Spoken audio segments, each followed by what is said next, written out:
તમે કહ્યું કે ભૂપેન્દ્રભાઈનું ઘર પણ અહીંયાથી 2 કિલોમીટર નજીક છે, તો જોવા કેમ નહીં આવતું કોઈ? ભૂપેન્દ્ર પટેલનું અને આપણે અમિત શાહ બંનેનું મકાન અહીંયાથી 1.5 કિલોમીટર ઉપર છે. તે છતાં આ એરિયાની આ પોઝિશન છે. સંઘવી સાહેબને અહીંયા પોતે જ કહો ને કે હર્ષ સંઘવી સાહેબ પોતે જ અહીંયા આવી અને જોવે કે દારૂ કેટલો વેચાય છે અને દારૂની થેલીઓ કેટલી પડી છે. સાહેબને બી ખબર પડે ને આવે તો. 30 વર્ષથી વોટ ભાજપને આપીએ છીએ, છતાંય આ જ પોઝિશન છે બેન. બતાવે વિશ્વગુરુ અહીંયા આવી અને મોદી સાહેબ બતાવે વિશ્વગુરુ અહીંયા આવી અને વિશ્વગુરુની વાત કરે મોદી સાહેબ.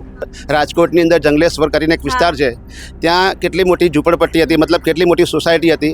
હવે એ લોકોને ત્યાંથી તોડીને હટાવવામાં આવે. તમે આમ તો કહો છો કોઈ ચમરબંધીને છોડવામાં નહીં આવે, તો પછી ચમરબંધીને પકડીને જેલમાં નાખો અને બાકીની પબ્લિકને શા માટે હેરાન કરો છો? તમે અંતર જ છે ને. ભાજપે ક્યારેય પણ શિક્ષણની ને એ બધી વાત તો કરી નથી, એમને તો ધર્મની વાત કરી છે કે ભાઈ મંદિર બનાવીશું, તો મંદિર તો બની ગયું છે. પણ મંદિર બનાવવાથી ભિખારી પેદા થાય મેડમ. વિશ્વગુરુ શું એમને પોતાને ખબર નથી.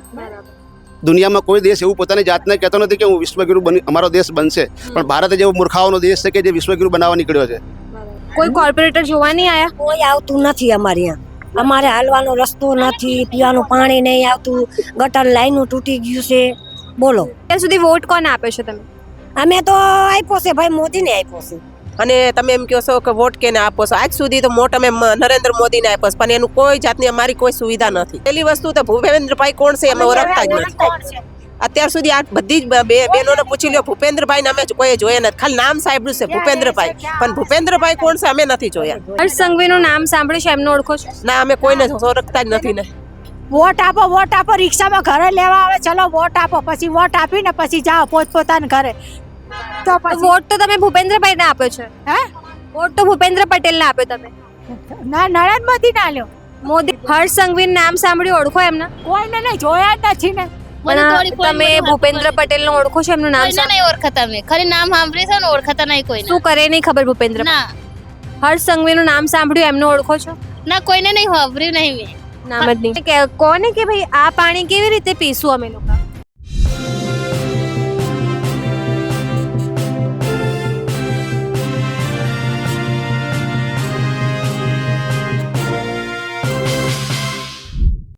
અમદાવાદની વાત આવી એટલે આપણે કહીએ કે અમદાવાદ મેટ્રો સિટી છે, સૌથી વિકસિત સિટી છે ગુજરાતની. પણ આ જ મેટ્રો સિટી અમદાવાદમાં મુખ્યમંત્રીના ઘરથી જે વિસ્તાર માત્ર 2 કિલોમીટર દૂર છે, ત્યાં પીવાનું પાણી પણ નથી આવી રહ્યું. તે લોકોને દરરોજ આ પ્રકારનું પાણી મળી રહ્યું છે. તમે જોઈ શકો છો, જે પાણી આપણે સામાન્ય રીતે ઉપયોગ પણ ના કરી શકીએ, આ પાણીમાંથી તે લોકો રોજ પી રહ્યા છે. વિકાસની વાતો થાય છે ત્યારે તેમના વિસ્તારમાં ના તો પાણી આવે છે, ગટરની સમસ્યાઓ છે, સાથે જ તેમના વિસ્તારમાં દારૂ એ પણ એક મસ્ત મોટી સમસ્યા છે. તો આજે આપણે રામભાઈ ટીગરાના લોકો પાસેથી જાણીએ કે આ સમસ્યાનો સામનો તેઓ કેટલા સમયથી કરી રહ્યા છે. શું નામ છે તમારું? રાજેશભાઈ ચાવડા. રાજેશભાઈ, આ વિસ્તારમાં સમસ્યા કેટલા ટાઈમથી છે ગટરની પાણીની? આ ગટરની પાણીથી લગભગ 1.5-2 મહિના થઈ ગયા અને સવારે પાણી ચાલુ કરે ને તો એકદમ બ્લેક પાણી ગટરનું આવે છે. બરાબર. કોઈ જોવા નહીં આવતું? તમે કોર્પોરેટરને કીધું નથી? જોવા તો બધા આવે છે, સવારમાં જોઈ અને સેમ્પલ લઈ અને જતા રહી છે, પછી કઈ રિક્વાયરમેન્ટ આપતા નથી. કોર્પોરેટરનું નામ ખબર છે તમને? અહીંના કોર્પોરેટર છે આપણે પ્રદીપભાઈ દવે. કઈ પાર્ટીના છે કોર્પોરેટર્સ અહીંયા? ભાજપના. અને ધારાસભ્ય કોણ છે? ધારાસભ્ય આપણે શું નામ છે, નામ ખ્યાલ નથી. જેમ તમે કહ્યું કે ભૂપેન્દ્રભાઈનું ઘર પણ અહીંયાથી 2 કિલોમીટર નજીક છે, તો જોવા કેમ નહીં આવતું કોઈ? ભૂપેન્દ્ર પટેલનું અને આપણે અમિત શાહ બંનેનું મકાન અહીંયાથી 1.5 કિલોમીટર ઉપર છે. તે છતાં આ એરિયાની આ પોઝિશન છે. તો એ લોકો તો કે અમદાવાદમાં સારું છે, સુશાસન છે. એ લોકો કહે છે સ્માર્ટ સિટી, બરોબર. અમદાવાદના સ્માર્ટ સિટી તો તમે આ બાજુ પાછળ જાઓ એટલે જોવા મળશે પથરાએ દારૂની ઠેલીઓ ને બેલીઓ ને બધું. એટલે એને ખબર પડે કે સ્માર્ટ સિટી કોને કહેવાય. હર્ષ સંઘવી તો એમ કે દારૂ તો બંધ છે ને ક્યાંય વેચાતું જ નહીં ગુજરાત. સંઘવી સાહેબને અહીંયા પોતે જ કહો ને કે હર્ષ સંઘવી સાહેબ પોતે જ અહીંયા આવી અને જોવે કે દારૂ કેટલો વેચાય છે અને દારૂની થેલીઓ કેટલી પડી છે. સાહેબને બી ખબર પડે ને આવે તો, વિઝિટિંગ કરે તો. એ એમ કહે છે કે ભાઈ કાયદો વ્યવસ્થા કડક રીતે લાગુ છે, ક્યાંય દારૂ નથી વેચાતું, બધું સારું છે ગુજરાતમાં. અત્યારે તમે ખાલી મેપ ઉપર સર્ચ મારો, તમે દારૂના અડ્ડા જોવો, કેટલી જગ્યાએ અડ્ડા તમને જોવા મળે છે દારૂના. અહીંયા ઊભા તમે મેપ ઉપર સર્ચ મારો દેશી દારૂના અડ્ડા, તો આ એરિયામાં તમને 7 થી 8 અડ્ડા જોવા મળશે આટલા એરિયામાં. આટલી બધી તકલીફો છે પણ આપણે વોટ 30 વર્ષથી ભાજપને આપીએ. 30 વર્ષથી વોટ ભાજપને આપીએ છીએ, છતાંય આ જ પોઝિશન છે બેન. તમે વ્યક્તિગત રીતે કઈ પાર્ટી ગમે છે તમને? આપણને તો અત્યારે કોઈ પાર્ટી જ નથી ગમતી, કેમ કે આ જે પોઝિશન છે ને 5 વર્ષથી આની આ પોઝિશન છે. જ્યારથી આ રીડેવલપમેન્ટમાં ગયું તેની આ જ પોઝિશન છે 5 વર્ષથી. સરકાર એમ કહે છે કે ભાઈ ગેરકાયદેસર કોઈ રહેશે તો એનું દબાણ હટાવવું પડશે. આ તો કાયદેસર છે ને, આ તો કાયદેસર છે. 72ની સાલના પુરાવા છે. આ જેટલા મકાન છે એમની જોડે 72ની સાલના પુરાવા એ. મોદીજી એમ કે ગરીબોની સરકાર છે. ગરીબોની સરકાર હોય તો શું જોતું જ તું? ગરીબોને તો એ હટાવે જ છે. એમ કે છે ગરીબોની સરકાર, તો ગરીબોના ઝૂંપડા તો એ જ હટાવે છે પહેલા તો. આમ જોઈએ તો એમ કે ભાઈ હવે વિશ્વગુરુ બની ગયા છીએ આપણે. બતાવે વિશ્વગુરુ, અહીંયા આવી અને મોદી સાહેબ બતાવે વિશ્વગુરુ. અહીંયા આવી અને વિશ્વગુરુની વાત કરે મોદી સાહેબ. શું નામ છે તમારું? કમલેશ કોષ્ટી. કમલેશભાઈ, કેટલા ટાઈમથી આ સમસ્યા છે ને ક્યાં ક્યાં મતલબ કયા કયા વિસ્તારોમાં છે ગટરની પાણીની તકલીફ? દેખો, આ તમે અહીંયા આવ્યા બરાબર, રબારી વસાવટની આ સૌથી મોટી સમસ્યા છેલ્લા 1.5-2 મહિનાથી પાણીની, ગટરની અને પથ્થરની, અને તમે જોઈ હશે ગંદકી કેટલી બધી છે. અમે વારંવાર કોર્પોરેશનમાં રજૂઆત કરી, અધિકારીઓ આવે છે, જોવે છે, પણ એનું કોઈ સમાધાન કરતા નથી. હવે વારંવાર રજૂઆત કરવા છતાંય સમાધાન ન થાય તો પબ્લિક શું કરે? સ્વાભાવિક છે કે અમારે ત્યાં મોરચો લઈને જવું જ પડશે. અમારે જે સ્થાનિક લોકો છીએ અમે લોકો ત્યાં જઈને પછી હોબાળો કરીશું, પછી એ લોકો આવશે, પછી કામ કરશે. એના કરતાં પહેલાં તમે કામ કરી નાખતા હોય તો અમારે બધું અહીંયા આવું બધું કરવાની જરૂર ના પડે ને. કોર્પોરેટરો નહીં આવતા જોવા હોય તો કોર્પોરેટરના ઇલેક્શન આવવાના છે 1-2 મહિનામાં. હવે કોર્પોરેટર અહીંયા કોણ છે પબ્લિકને ખબર જ નથી, કારણ કે એ લોકો જીત્યા પછી કોઈ દિવસ ફિલ્ડમાં આવતા જ નથી. ફિલ્ડમાં આવે તો ખબર પડે ને પબ્લિકને કે કોર્પોરેટર છે. હવે ફિલ્ડમાં આવે નહીં તો પબ્લિકને ખબર જ નથી. હવે તમે અહીંયા કોઈ પણ વિસ્તારમાં જાઓ, અહીંના સ્થાનિક કોર્પોરેટર કોણ છે, કોઈ પણ સોસાયટીમાં તમે જઈને પૂછશો તો કોણ કોર્પોરેટર છે કોઈને ખબર નથી. તો તમે વોટ કોના નામે આપો છો? અમે વોટ એકચ્યુઅલમાં અમે તો આમ આદમી પાર્ટીને આપીએ છીએ, કારણ કે અમે દિલ્હી અને પંજાબમાં જોયું છે, બહુ સરસ કામગીરી છે. અને આ વખતે હું પર્સનલી પણ આમ આદમી પાર્ટીની અંદર કામ કરીશ અને મત પણ આપવાનો છું. અને લોકોને પણ કહીશ કે હવે જો છેલ્લા 30 વર્ષના ભાજપના શાસન દરમિયાન આપણને જે પ્રાથમિક સુવિધાઓ છે, પાણી છે, ગટર છે, સ્ટ્રીટ લાઇટ છે, આ જો બેઝિક સમસ્યા ના સોલ્વ કરી શકતા હોય તો પછી આ લોકોને મત આપવાનો કોઈ મતલબ જ નથી ને. આમ આદમી પાર્ટી જોઈએ નાની એવી હજી પાર્ટી છે, એટલે કયા નેતા તમને એમના સારા લાગે છે? એમાં બધા નેતા સારા છે. જે પબ્લિકનું કામ કરે એ સારો નેતા. આપણે મોદીજી એમ કે ગરીબોની સરકાર છે ને ખાસ કરીને ગુજરાતમાં બધું સારું છે અમદાવાદમાં. હવે તમે ગુજરાતની પ્રજાને પૂછો શું સારું છે, તમને ખબર જ છે. આજે તમે જોયું રાજકોટની અંદર જંગલેશ્વર કરીને એક વિસ્તાર છે, ત્યાં કેટલી મોટી ઝૂંપડપટ્ટી હતી, મતલબ કેટલી મોટી સોસાયટી હતી. હવે એ લોકોને ત્યાંથી તોડીને હટાવવામાં આવે. એવું કહેવામાં આવ્યું કે ત્યાં દારૂના કારણે, ત્યાં અસામાજિક તત્વોના કારણે. તો તમારી સરકાર શું કરે છે? જો અસામાજિક તત્વો હતા તો તમારે એમને પકડીને જેલમાં નાખવાના હતા. તમે આમ તો કહો છો કોઈ ચમરબંધીને છોડવામાં નહીં આવે, તો પછી ચમરબંધીને પકડીને જેલમાં નાખો અને બાકીની પબ્લિકને શા માટે હેરાન કરો છો? તમે આખો વિસ્તાર આજે તોડી નાખ્યો. હવે ત્યાં હજારો લોકો રહેતા હતા, હવે એ લોકોનું શું? તમે કોઈ સુવિધા તો આપતા નથી. ઉપરથી જે લોકો પોતાની મહેનતથી મકાન ખરીદે છે અથવા ભાડે રહે છે, હવે તમે એવી પરિસ્થિતિમાં એ લોકોના મકાન તોડી નાખશો તો આજે ગુજરાતની અંદર લાખો લોકો એવા છે કે જે ઘર વગરના થઈ ગયા છે. તો એના માટે જવાબદાર કોણ? સરકાર. પહેલાં તમે એ વિસ્તારમાં ઝૂંપડપટ્ટી બનાવવાની પરમિશન આપો. તમારા અધિકારી આવે, ઝૂંપડપટ્ટી બનતી હોય ગેરકાયદેસર કાયદેસર, જ્યાં વિસ્તાર બનતો હોય, ડેવલપ થતો હોય, ટીપી પડતી હોય, તો એમને ખબર હોય કે ભાઈ આ વિસ્તારમાં વસ્તુ સાચી છે કે ખોટી. ત્યારે એ અધિકારી ના બનવા દે તો આજે સમસ્યા થાય. અધિકારી બનવા દે છે, પછી કહે છે આ ગેરકાયદેસર છે.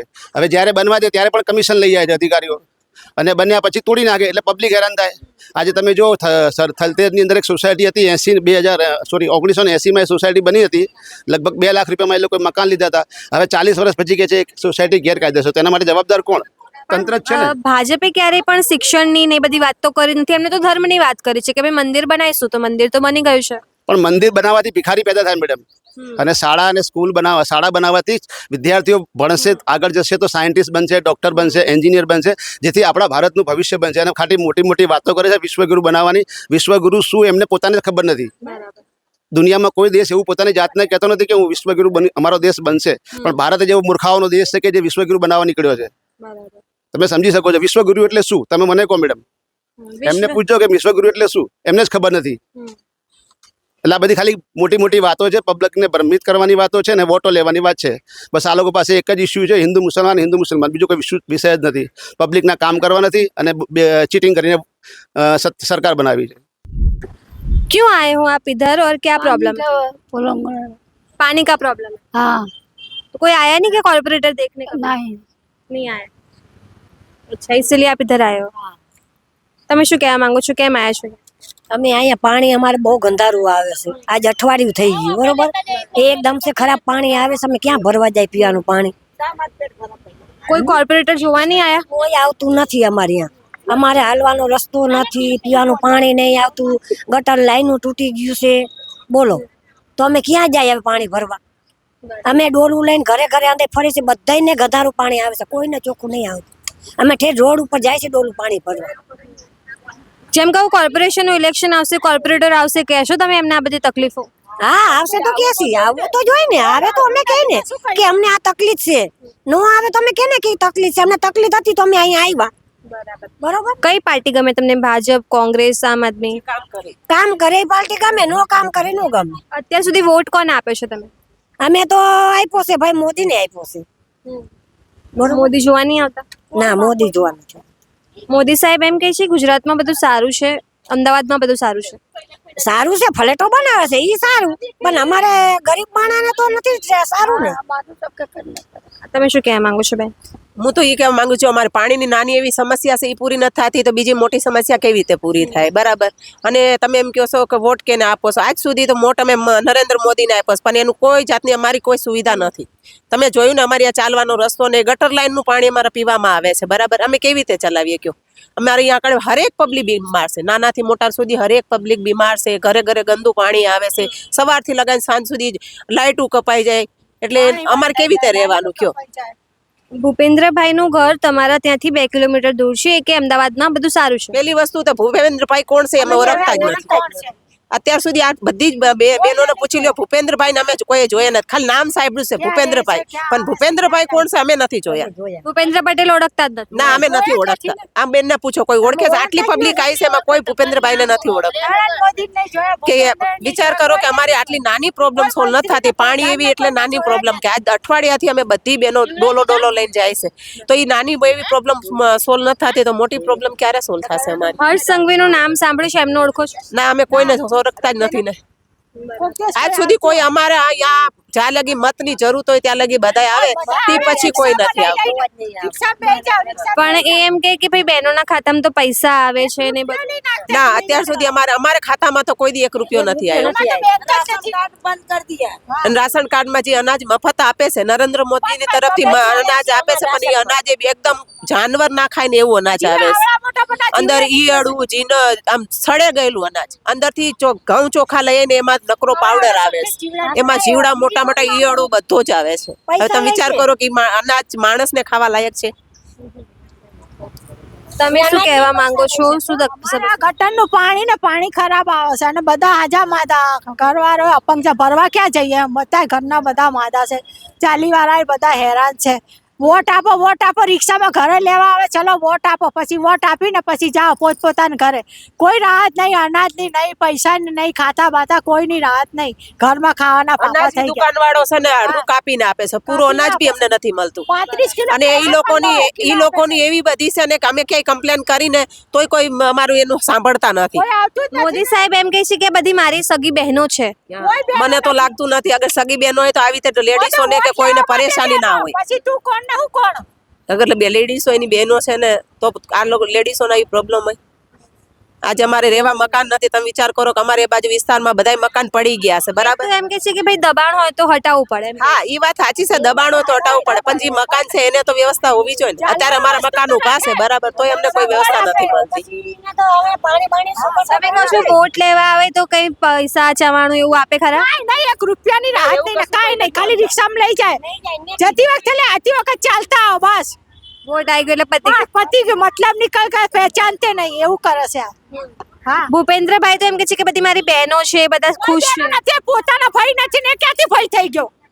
પોતાનો ભાઈ નથી સહી વાત. તો પછી તો એ ક્યાંથી ભાઈ થઈ ગયો? ભાઈ હોય તો આવે, રાખડી બંધાવા આવે તો અમને કઈ રાહત મળે, બંગલો મળે એના જેવો. તો પછી વોટ તો તમે ભૂપેન્દ્રભાઈ ને આપ્યો છે? હે, વોટ તો ભૂપેન્દ્ર પટેલ ને આપ્યો તમે? ના, નરેન્દ્ર મોદી ના લ્યો. મોદી ને આપ્યો? હા, તો મોદી સાહેબ કે બધી બહેનો ખુશ છે અમદાવાદમાં તો બધું? ખુશ નથી, ઘરમાં આવી જો ને બધી રોતી હોય, બધી રોતી હોય. હા, બહેનો ખુશ તો શું માટે આવી? શાના માટે આવી? અમને રાહત હોય તો અમને તો એમને પૂછીએ. તો પછી કઈ રાહત નહીં, ખાવાના પાપા છે. કોઈ દિવસ ખાતામાં પૈસા વૈસા આયા છે લાભ? રૂપિયા નથી ને બેંકની ચોપડી કાંઈ નથી. કશું આપતા જ નહીં મોદીજી. મહેનત કરીએ ખાઈએ, એ ઓપરેશન થાય ને ઓપરેશન પડી જાય ને હડિયા છે, એ પૈસા રૂપિયો નથી. હર્ષ સંઘવીનું નામ સાંભળ્યું, ઓળખો એમને? કોઈને નહીં જોયા જ નથી ને. ઓળખતા જ નહીં. કોક દિવસ આવે સોસાયટીમાં ચાલીમાં તો ઓળખીએ ને. કોઈ એ નહીં લોકો ઓળખતા. સોસાયટીમાં ને એવા મોટા મોટા લોકોને મળતા હશે, અમારી ઝોપડપટ્ટીમાં તો કોઈ દી કોઈ આવતું નથી. કોઈ ના આવે, પણ આપણે મોદી સાહેબ એમ કે હું અમીરોની નહીં પણ ગરીબોની સરકાર છું. કોઈની સરકાર નહીં. વોટ લેવા માટે સરકાર, પછી કોઈ નહીં. હા, વચ્ચે ખાવાવાળા ખાઈ જાય. તમે શું કહેવા માંગો છો?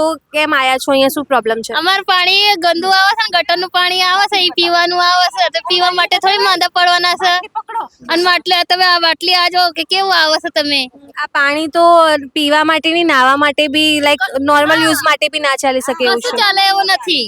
અને આપણે નહીં તો ખણ આવે છે, બોલો કેવું કરે આને? તમે વિચાર કરો હવે. કોઈ દિવસ કોર્પોરેટરો જોવા નહીં કોઈ નહીં આવતું. હા, કોઈ આવતું નહીં જોવા. આ જુદી નહીં આયા.